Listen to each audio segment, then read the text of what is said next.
इयत्ता 6वी विषय सामान्य विज्ञान पाठ 3 सजीवांतील विविधता आणि वर्गीकरण। थोडे आठवा। सजीवांचे अस्तित्व पृथ्वीच्या कोणकोणत्या आवरणांमध्ये दिसून येते? पृथ्वीवर ठिकठिकाणी असणारी भौगोलिक परिस्थिती खूप भिन्न आहे। भिन्न परिस्थितीमध्ये सजीवांचे अस्तित्व आपल्याला आढळते। आपण एखाद्या ठिकाणी राहतो म्हणजे त्या ठिकाणच्या परिस्थितीशी आपण जुळवून घेतो। परिस्थितीशी जुळवून घेण्याची क्षमता सजीवांमध्ये असल्याने विविध प्रकारचे सजीव टिकून राहिले आहेत। सांगा पाहू, तुम्ही पाहिलेले सर्व वनस्पती व प्राणी एकसारखे आहेत का? वनस्पतींची विविधता। आपल्या सभोवती अनेक ठिकाणी वेगवेगळ्या प्रकारच्या वनस्पती आढळतात। काही वनस्पती गवतासारख्या खुरट्या तर काही वनस्पती उंच डेरेदार असतात। काही वनस्पती पाण्याखाली तर काही वनस्पती पाण्यावर तरंगताना दिसतात। वाळवंटामध्येही आपल्याला काही वनस्पती वाढताना दिसतात। एवढेच नाही तर एकाच प्रकारच्या वनस्पतींमध्येही आपल्याला विविधता आढळत असते। जसे गुलाबाचे विविध प्रकार, वेगवेगळ्या चवींचे आंबे, तांदळाचे किंवा गव्हाचे विविध प्रकार। काही वनस्पतींना तर खोड, पान किंवा मूळ नसते। सर्वसामान्य वनस्पतींपेक्षा त्या वेगळ्या असतात। या वनस्पतींच्या विविधतेचा आपण अभ्यास करूया। वनस्पती सूर्यप्रकाशात स्वतःचे अन्न स्वतः तयार करतात।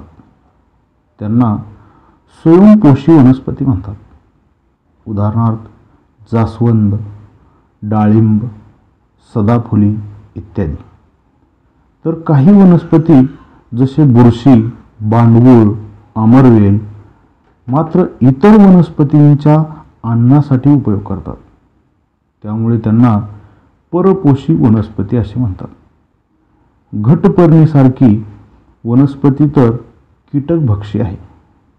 आकृती 3.1 वनस्पतींमधील पोषण पद्धत। या आकृतीमध्ये वेगवेगळ्या वनस्पती वेगवेगळ्या पद्धतीने आपले पोषण करत असतात हे या ठिकाणी दिसत आहे। वनस्पतींची रचना। सर्वसाधारणपणे वनस्पतींची रचना 2 भागांमध्ये होते। जमिनीच्या वर असणारा खोडाचा भाग व जमिनीच्या खाली असणारा मुळाचा भाग। वनस्पतींचे प्रामुख्याने मूळ, खोड, पाने हे घटक असून वेळोवेळी पुनरुत्पादनासाठी त्यांना फुले येतात व नंतर फुलांचे रूपांतर फळांमध्ये होते। या फळांपासून बिया मिळतात। बियांपासून नवीन वनस्पती तयार होतात। आता आपण आकृतीच्या सहाय्याने वनस्पतीची रचना पाहूयात। फूल वनस्पतीचा हा आकर्षक भाग आहे। फूल लांब किंवा आखूड देठाने खोडाला जोडलेले असते। फुलाला विशिष्ट रंग व आकार असतो। हे पुनरुत्पादनाचे महत्त्वाचे साधन आहे। पान। पान हे पसरट असते। अन्न निर्मितीमध्ये त्याची महत्त्वाची भूमिका आहे। पाने मुख्यत्वे साधी व संयुक्त अशा 2 प्रकारचे असतात। साधे पान उदाहरणार्थ जास्वंद, संयुक्त पान उदाहरणार्थ गुलाब। खोड वनस्पतीची उंची व आकार खोडावर अवलंबून असतो। खोड हे अन्न निर्मिती, अन्न वहन, अन्न साठा व काही वनस्पतींमध्ये पुनरुत्पादनाचे कार्य करते। याशिवाय ते वनस्पतीच्या इतर भागांना आधार देते। फळ। फळे ही वेगवेगळ्या आकारांची असतात। फळांमध्ये एक किंवा एकापेक्षा अधिक बिया असतात. घेवडा, वाटाणा या शेंगा म्हणजे फळेच आहेत. मूळ माती घट्ट धरून ठेवते, वनस्पतीला आधार देते. जमिनीतील पाण्याचे व पोषक तत्वाचे शोषण व वहन करणे ही मुळाची मुख्य कार्य आहेत. गाजर, मुळा यामध्ये मूळ अन्नसाठा करण्याचेही कार्य करते. मुळाचे दोन प्रकार आहेत, सोटमूळ व तंतुमूळ. सोटमूळ उदाहरणार्थ जास्वंद, वड. तंतुमय मूळ उदाहरणार्थ कांदा, गवत. वनस्पतींच्या वर्गीकरणाची आवश्यकता. विविध वनस्पतींच्या संख्येचा विचार केला तर आजपर्यंत लाखो वनस्पतींची माहिती जमा झालेली आहे. वनस्पतींच्या या विविधतेचा अभ्यास करणे सोयीचे होण्यासाठी त्यांची रचना, विविध अवयव व इतर वैशिष्ट्यांमधील साम्य व भेद यांच्या आधारे वर्गीकरण करण्यात येते. कॅरोलस लिनियस या शास्त्रज्ञाने प्रथम वनस्पतींचे शास्त्रीय वर्गीकरण केले. सुरुवातीस त्यांनी केलेल्या वर्गीकरणाची पद्धत सर्वत्र वापरली जात असे. निरीक्षण करा व चर्चा करा. शाळेच्या किंवा तुमच्या परिसरातून किंवा एखाद्या बागेतून फेरफटका मारा. तुम्हाला आढळलेल्या वनस्पतींची एक यादी करा. तसेच त्यांची चित्रेही काढा. त्या वनस्पतींचे निरीक्षण करून मिळवलेल्या माहितीच्या आधारे खालीलप्रमाणे स्वतंत्र तक्ता तयार करा व वर्गात चर्चा करा. तक्ता. वनस्पतीचे नाव. वनस्पती कुठे आढळतात, वाढतात, खोडाचे स्वरूप, घेर, रंग, साल, कठीण, मऊपणा, उंची, कमी, मध्यम, खूप उंच इत्यादी. फांद्या, स्वरूप, संख्या, पाने, रंग, आकार, कडा, फुले, रंग, वास, आकार इत्यादी. फळे, स्वरूप, रंग, आकार, कठीण, मऊपणा, उपयोग कशाचा. या पद्धतीने आपण या तक्त्याच्या आधारे निरीक्षण करून नोंदी करायच्या आहेत. वनस्पतींचे वर्गीकरण. सभोवतालच्या वनस्पतींचा आकार, उंचीमधील फरक आपल्या लगेच लक्षात येतो. त्या आधारे आपण वनस्पतींचे सहज वर्गीकरण करू शकतो. आकृती 3.3 वनस्पतींमधील विविधता. या आकृतीमध्ये आपल्याला काही छोटी झाडं दिसत आहेत. त्यांची पानं वेगळी आहेत. पानांमधला फरक दिसत आहे. काही झाडं उंच दिसत आहेत. काही झाडं डेरेदार दिसत आहेत. झाडांचे खोड, पानं, फळं यामध्ये, फुलं यामध्ये सुद्धा आपल्याला या ठिकाणी विविधता आढळत आहे. सांगा पाहू. आंबा, वड व चिंच यामध्ये काय साम्य आहे. वृक्ष. काही वनस्पती उंच वाढतात. त्यांचे खोड टणक व मजबूत असते. त्यांना जमिनीपासून काही उंचीवर फांद्या फुटतात. त्यांना अनेक वर्ष फुले आणि फळे येतात. अशा वनस्पतींना वृक्ष म्हणतात. वृक्ष हे उंच व आकाराने मोठे आणि बहुवार्षिक असतात. 2. जास्वंद, कण्हेर व घाणेरी यामध्ये काय साम्य आहे. झुडूप. काही वनस्पती या जमिनीलगत वाढतात. जमिनीलगतच त्यांना अनेक फांद्या फुटतात. वृक्षांच्या तुलनेत त्यांची उंची व आकार लहान असतो, मात्र त्यांचे खोड जाड व टणक असते. कण्हेर, जास्वंद, घाणेरी कोरांटी, गुलाब ही झुडपे 2 ते 3 मीटरपर्यंत उंच वाढतात. 3. मेथी, सदाफुली यामध्ये काय साम्य आहे? रोपटे. रोपटे सुमारे 1 ते 1.5 मीटरपर्यंत उंच वाढतात. रोपट्यांची खोडे ही वृक्ष व झुडपांच्या तुलनेत अतिशय लवचिक व हिरवी असतात. रोपटी काही महिने ते 2 वर्ष जगतात. वनस्पतींच्या खोडांच्या आकार व उंचीनुसार त्यांचे वृक्ष, झुडूप, रोपटे असे प्रकार आहेत. सांगा पाहू. भोपळा, कलिंगड, गारवेल, कावळी, द्राक्ष असे वेल तुम्ही पाहिले आहेत का?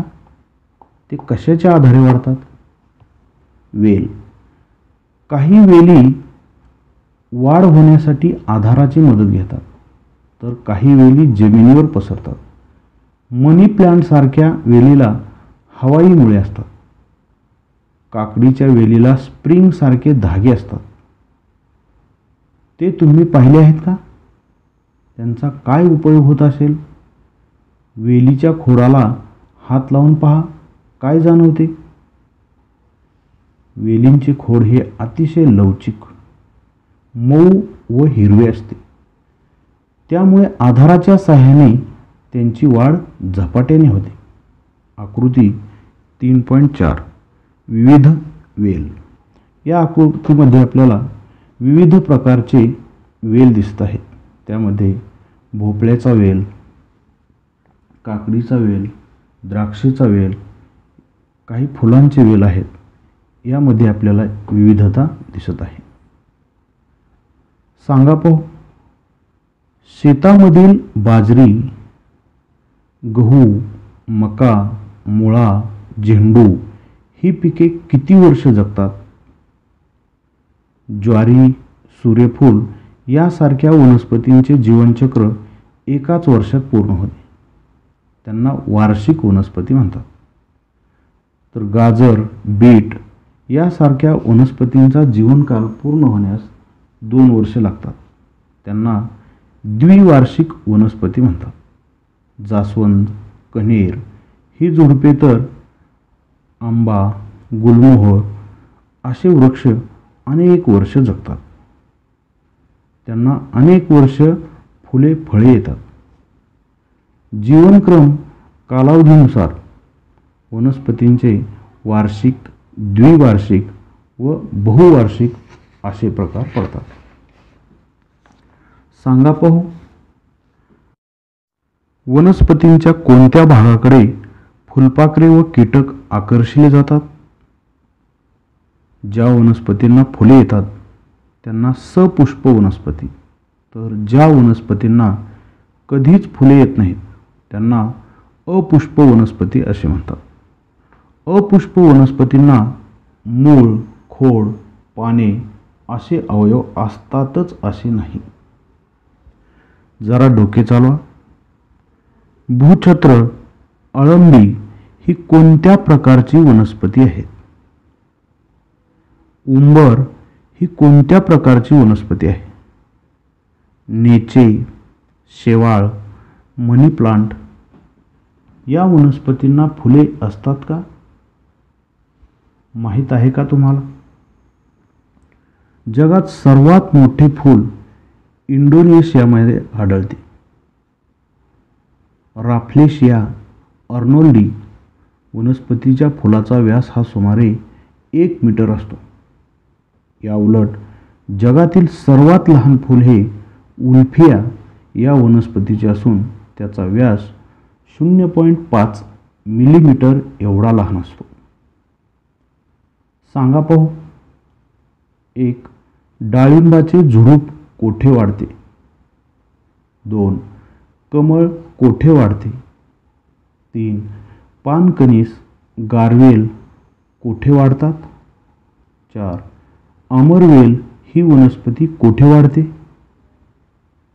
आपल्या सभोवताली विविध ठिकाणी विविध प्रकारच्या वनस्पती वाढलेल्या दिसून येतात. वनस्पतींचे त्यांच्या अधिवासानुसार वर्गीकरण केले जाते. जमीन, पाणी, दलदलीचा भाग, वाळवंट, एखादा मोठा वृक्ष हे वनस्पतींचे वेगवेगळे अधिवास आहेत. आकृती 3.5 वनस्पतींचे अधिवास. यामध्ये आपल्याला पाण्यामध्ये वाढणाऱ्या वनस्पती, वाळवंटामध्ये वाढणाऱ्या वनस्पती, जमिनीवर वाढणाऱ्या वनस्पती या ठिकाणी आपल्याला दिसत आहे. जरा डोके चालवा. जलपर्णी पाण्यावर का तरंगते? निवडुंगाचे खोड मांसल का असते? वनस्पतींचे वर्गीकरण कोणकोणत्या निकषांच्या आधारे केले जाते? प्राण्यांमधील विविधता आणि वर्गीकरण. पर्यावरणात टिकून राहण्यासाठी निरनिराळ्या प्राण्यांनी निरनिराळे आकार धारण केले आहेत. वनस्पतींप्रमाणे प्राण्यांमध्येही शरीर रचनेत विविधता आढळून येते. डोळ्यांना न दिसणारे अमिबा, आकाराने मोठा असलेला हत्ती, लहान गोगलगाय, पाण्यात पोहणारा मासा, आकाशात उंच उडणारी घार, फुलांभोवती वावरणारी फुलपाखरे व इतर कीटक, भिंतीवर सरपटणारी पाल हे सर्व प्राणी आहेत. प्रत्येकाची वेगवेगळी वैशिष्ट्ये आहेत. प्राण्यांना डोके, मान, धड, शेपूट व हालचालींसाठी हातपाय असे अवयव असतात. शरीरातील विविध क्रिया करण्यासाठी विविध इंद्रिय संस्थाही असतात. या बाबतीत देखील प्राण्यांमध्ये विविधता आढळून येते. सांगा पाहू. साप, सरडा, वाघ, मासा, गरुड, कोंबडी, खेकडा, माशी, गांडूळ, मगर, टोळ या प्राण्यांच्या शरीर रचनेत काय फरक आहे? प्राण्यांमध्येही अन्नासंदर्भात विविधता दिसून येते. प्राणी हे अन्नासाठी इतरांवर अवलंबून असतात. आपले अन्न ज्या ठिकाणी उपलब्ध होईल अशा ठिकाणी प्राणी आढळतात. प्राण्यांच्या अन्न मिळवण्याच्या व अन्न ग्रहणाच्या पद्धतीसुद्धा वेगवेगळ्या आहेत. त्यामुळे देखील त्यांच्या शरीर रचनेत फरक दिसतो. करून पहा. तुमच्या सभोवताली आढळणाऱ्या प्राण्यांचे निरीक्षण करा. यादी करून मिळवलेल्या माहितीच्या आधारे खालीलप्रमाणे दिलेला तक्ता पूर्ण करून वर्गात चर्चा करा. तक्ता. प्राण्याचे नाव, अन्न कोणते, अन्न कसे खातात, कुठे राहतात, तुम्हाला दिसलेले वैशिष्ट्य कोणते. तुमच्या सभोवताली सर्वच प्राणी आढळत नाहीत असे का? तुम्हाला न आढळलेल्या परंतु तुम्हाला माहीत आहेत, ज्यांची नावे तुम्ही ऐकली आहेत असे इतर प्राणी कोणते? त्यांच्या संदर्भात वरील तक्त्याप्रमाणे माहिती गोळा करा. यासाठी www.earthlife.net, www.discovery.com, www.seaworld.org, www.kidsgowild.com, www.worldwildlife.com, www.nationalgeographic.com अशा संकेतस्थळांचा आधार घ्या. करून पहा. डबक्यातील पाण्याचा एक थेंब काचपट्टीवर घ्या. सूक्ष्मदर्शकाखाली त्याचे निरीक्षण करा. काय दिसते? पाण्याच्या डबक्यातील पाण्याचा थेंब सूक्ष्मदर्शकाखाली पाहिला की त्यामध्ये हालचाल करणारे असंख्य सूक्ष्म जीव दिसतील. सतत हालचाल करणारा अमिबा दिसेल. अमिबाप्रमाणे पॅरामेशियम हा सुद्धा एक पेशीय प्राणी आहे. घोडा, अस्वल, कासव असे इतर प्राणी मात्र बहुपेशीय प्राणी आहेत. सांगा पाहू, आपल्या पाठीशी मध्यावरून जी हाडांची माळ जाते तिला काय म्हणतात? आपल्या पाठीच्या मध्यावरून जी हाडांची माळ जाते तिला मणका असे म्हणतात किंवा पाठीचा कणा असे म्हणतात. पाठीचा कणा असलेल्या व नसलेल्या प्राण्यांचे पृष्ठवंशीय व अपृष्ठवंशीय प्राणी असे दोन गट पडतात. साप, मानव, पक्षी, मासा, कांगारू हे पृष्ठवंशीय प्राणी आहेत. गोगलगाय, झुरळ, गांडूळ अशा प्राण्यांना पाठीचा कणा नसल्याने ते अपृष्ठवंशीय प्राणी आहेत. 2. अंडी घालणारे, पिलांना जन्म देणारे प्राणी कोणकोणते आहेत? स्वतःसारखा दुसरा जीव निर्माण करणे म्हणजे पुनरुत्पादन हे आपण शिकलो आहोत. कोंबडी अंडी घालते व ती उबवते. काही दिवसांनंतर त्यातून पिले बाहेर येतात. गाय वासराला जन्म देते. गायीच्या वासराची वाढ गायीच्या शरीरातच होते. प्रजनन प्रकारानुसार प्राण्यांचे अंडज व जरायुज प्राणी असे 2 प्रकार आहेत. 3. घोडा, अस्वल, कासव, सुसर, मासा, हरिण, बेडूक हे प्राणी कोठे आढळतात? प्राण्यांच्या राहण्याच्या ठिकाणावरून त्यांचे भूचर आणि जलचर असे सर्वसाधारण वर्गीकरण केले जाते. परंतु बेडूक, सॅलेमेंडर, टोड हे प्राणी जमीन व पाणी या दोन्ही ठिकाणी राहतात. म्हणून त्यांना उभयचर प्राणी असे म्हणतात. घार, गरुड, कावळा, फुलपाखरे, मधमाशी हे विविध ठिकाणी राहत असले तरी हवेमध्ये संचार करतात. म्हणून त्यांना खेचर असेही म्हणतात. जरा डोके चालवा. प्राण्यांचे वर्गीकरण कोणकोणत्या निकषांच्या आधारे केले जाते हे नेहमी लक्षात ठेवा. सजीव सृष्टीतील वनस्पती व प्राण्यांमध्ये खूप मोठी विविधता आढळून येते. प्रत्येक वनस्पती व प्राणी वैशिष्ट्यपूर्ण आहे. सजीव सृष्टीतील विविधता जपण्याचा आपण सर्वांनी प्रयत्न करणे गरजेचे आहे. आपण काय शिकलो? वनस्पतींचे खोडांचे आकार व उंचीनुसार, जीवनक्रम कालावधीनुसार, अधिवासानुसार वर्गीकरण केले जाते. प्राण्यांचे पेशी रचनेनुसार, पाठीच्या कण्यानुसार, पुनरुत्पादन पद्धती व अधिवासानुसार वर्गीकरण केले जाते. आता यानंतर पुढील पाठामध्ये आपण